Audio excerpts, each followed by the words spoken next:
자, 우리 그럼 이제 마지막 부분이 기대 효과 좀 얘기 좀 조금만 할게요. 그러면 기대 효과.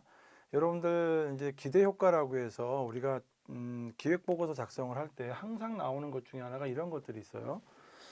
처음에 뭐 검토 배경 뭐 이렇게 하죠. 검토 배경이다라고 얘기를 하고 검토 배경을 이제 얘기합니다. 첫 번째가 이제 소위 추진 배경이죠. 이렇게 첫 번째 추진 배경을 얘기를 하고 그 다음에 뭐 현황 및 문제점 또는 뭐 실태 분석 이렇게 얘기를 합니다.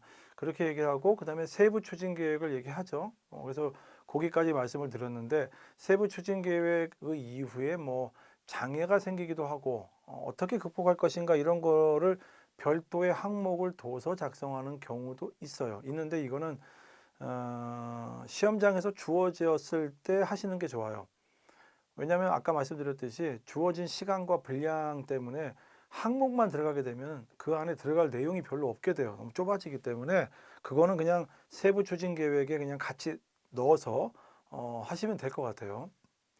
마지막에 들어가는 이제 소위 기대 효과라는 게 있는데 이렇게 해서 우리가 일반적으로 한 6가지 항목을 얘기를 하고 있었는데 그 중에서 장애라든가 극복 방안 이거를 굳이 넣어야 되느냐 말아야 되느냐 이거는 시험장 가셔서 판단하셔도 된다는 거.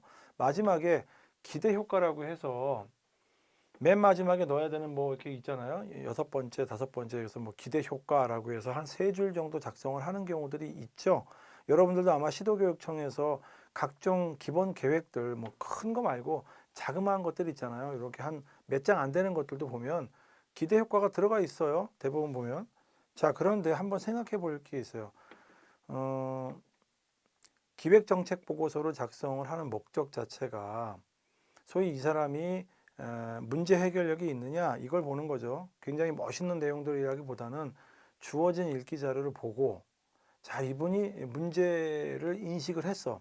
문제를 인식을 하고 그 다음에 이 인식을 하기 위해서 적절하게 원인을 본 다음에 그 원인을 해결하기 위해서 어떤 대안 있죠. 대안을 적절하게 잘 제시를 했고 그리고 거기에 따라서 소위 그 기획을 할 수 있느냐, 즉 계획을 소위 할 수 있느냐라는 기획력을 보는 거죠. 기획력은 한마디로만 우리가 딱 정리하면은 문제가 있어야 되고 그 문제를 문제가 있어야 되고 그 문제를 해결을 해야겠죠.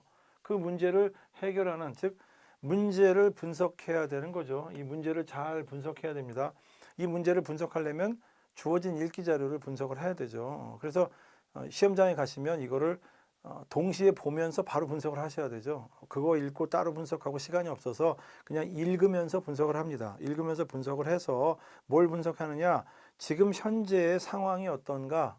현재의 상황이 어떤데 이전에는 어떻지? 지금 현재의 상황은 어떻지? 앞으로는 어떻게 될 거지? 이것들을 데이터를 통해서 분석을 하든지 아니면 여러 사람들의 의견, 기사 뭐 이 등등을 통해서 뭔가 이게 문제가 되고 있구나.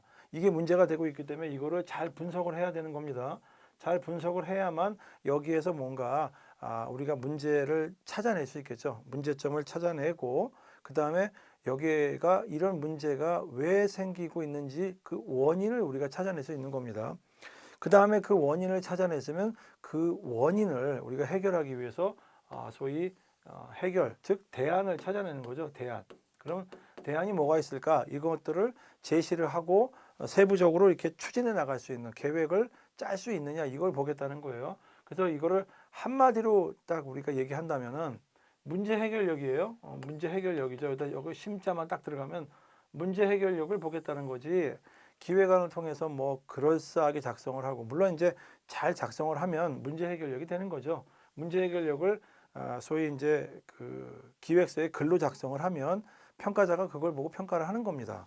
그런데 그 평가할 때는 엄청나게 많은 내용들을 넣었다라고 중요한 게 아니라 주어진 자료 분석을 제대로 하고 있느냐, 그 다음에 시험 문제에서 요구하는 예산을 이제 배분을 해가지고 이거를 집행 계획을 잘 작성하라는 얘기인지, 예산이 부족하기 때문에 예산 확보 전략을 쓰라는 얘기인지, 똑같은 내용이지만 문제에 출제하는 출제자가 어떤 관점으로 작성을 해달라는 그 요구사항을 부합을 해야 되는 거지 부합하지 못하는 즉시 출제자의 의도를 벗어나게 되면 이미 그건 탈락이 되는 거죠. 그래서 주어진 일기자료는 이제 거기에서 참고를 해야 되는 거고, 출제자가 문제를 어떻게 냈느냐, 예산을 배분해서 집행계획을 작성하라라고 돼 있는지, 예산 확보 전략을 감안해서 기획안을 작성하라고 했는지, 이 두 가지의 관점이 확 다른 겁니다.